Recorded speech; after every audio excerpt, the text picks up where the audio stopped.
महाराज, आपण अनेकदा सूचना करता हा 17 डिसेंबर 2015 रोजी उत्तरित झालेला तारांकित प्रश्न आहे। 17 डिसेंबर 2015 अध्यक्ष महाराज याच्यावर पूरक माहिती येत आहे 7 जुलै 2026 ला। खरं तर संसदीय कामकाज मंत्री महोदयांना मी 8 ऑक्टोबर 2025 ला विनंती केली की कामकाज सुधारलं पाहिजे। शेवटी अध्यक्ष महाराज मी येताना ते गाणं होतं, कुछ भी नहीं रहता दुनिया में लोगों, रह जाते सिर्फ विधानसभा के नियम। अध्यक्ष महाराज, विधानसभेचे नियम आज मी आहे उद्या नसेल, आपण आहात उद्या नसेल, पण या विधानसभेच्या पवित्रतेसाठी हजारो लक्षावधी लोकांनी घरावर तुळशी पत्र नव्हे तुळशीची कुंडी ठेवून देशासाठी, स्वातंत्र्यासाठी, लोकशाहीसाठी बलिदान केलं। अध्यक्ष महाराज, मी आपल्याला लक्षात येऊन देतो संसदीय कामकाज मंत्री महोदय, तुम्ही मला 8-10-25च्या पत्राचं उत्तर दिलं 13 मार्च 2026 ला। आता ठीक आहे, आपण व्यस्त असता। उत्तरामध्ये तुम्ही 2 फरवरी 2026 चा GR बनवून पाठवला, हा मी तुम्हाला देतोय, अध्यक्षांच्या माध्यमातून देतोय। 1 मिनिट अध्यक्ष महोदयांना द्या। अध्यक्ष महाराज, मग मार्चचं अधिवेशन आलं। खरं तर अपेक्षा कधी काय होती, 2 फरवरीला तुम्ही आदेश काढले की कपात सूचनेची उत्तर असतील तुम्ही 30 दिवसात दिली पाहिजे, औचित्याची उत्तर असतील 30 दिवसात दिली पाहिजे। आणि अध्यक्ष महाराज, तुम्ही तर एक उत्तम निर्णय केला।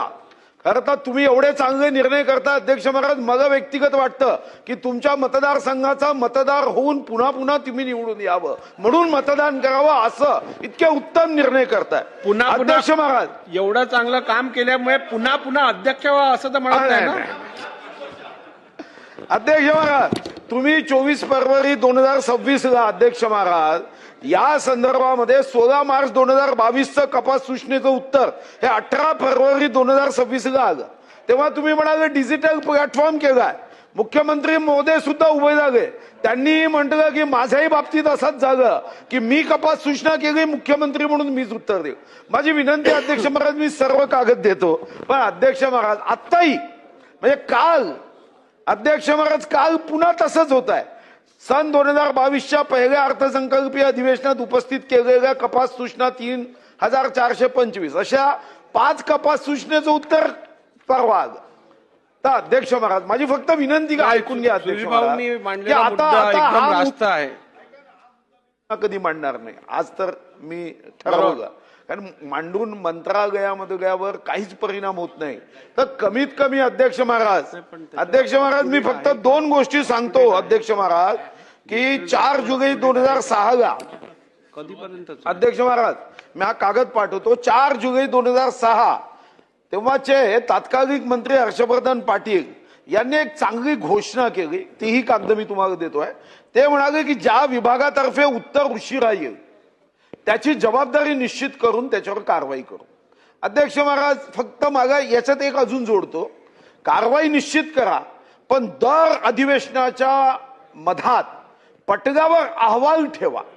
आता डिजिटल प्लॅटफॉर्म होईल तेव्हा होईल, पण कमीत कमी पुन्हा अध्यक्ष महाराज विधानसभेला इतकं सहज, सोपं, स्वस्त असं कोणी समजून घेऊ नये, ही माझी आपल्याला आग्रहाची विनंती। आपण उत्तम काम करता म्हणून, नाही तर मी प्रश्नही मांडला नसता, पण तुम्ही जी संवेदनशीलतेने काम करतात, तुमच्याकडून अपेक्षा आहे की विधानसभेचं कामकाज हे धारदार व्हावं, बोथट होऊ नये। ठीक आहे। सन्मान्य सदस्य सुधीर मुनगंटीवार साहेबांनी इकडे जो मुद्दा मांडलाय तो अत्यंत रास्त आहे। शेवटी एक लक्षात घ्यायला पाहिजे की आपल्या संविधानिक व्यवस्थेत विधिमंडळाला एक विशिष्ट स्थान आहे आणि विधिमंडळावरती ही जबाबदारी आहे की शासनाकडनंच म्हणजे कार्यकारी मंडळाकडनं त्यांनी केलेल्या कार्याचा पूर्ण हिशोब आणि त्यांनी केलेल्या कार्याबद्दल प्रश्न हे विचारायचे अधिकार हे संपूर्णपणे या विधिमंडळाला आहेत।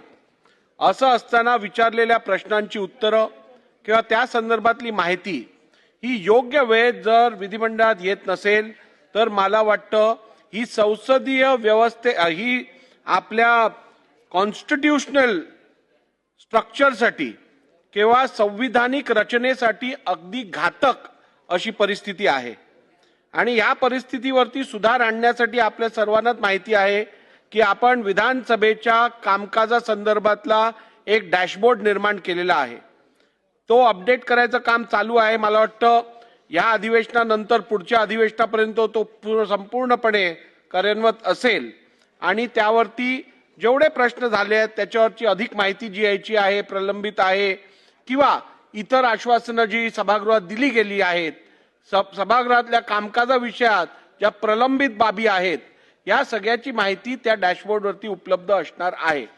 तरीही मी परत एकदा शासनाला असे निर्देश देत आहे की आपण त्वरित आतापर्यंत दिलेली आश्वासनं असतील, आतापर्यंत दिलेली अधिक माहिती देण्यासंदर्भातली शाश्वती जी सभागृहात दिली गेली असेल त्या संदर्भात हे अधिवेशन संपण्यापूर्वी व्हाईट पेपर, श्वेतपत्रिका या सभागृहात आपण मांडावी. आजच्या लेईंग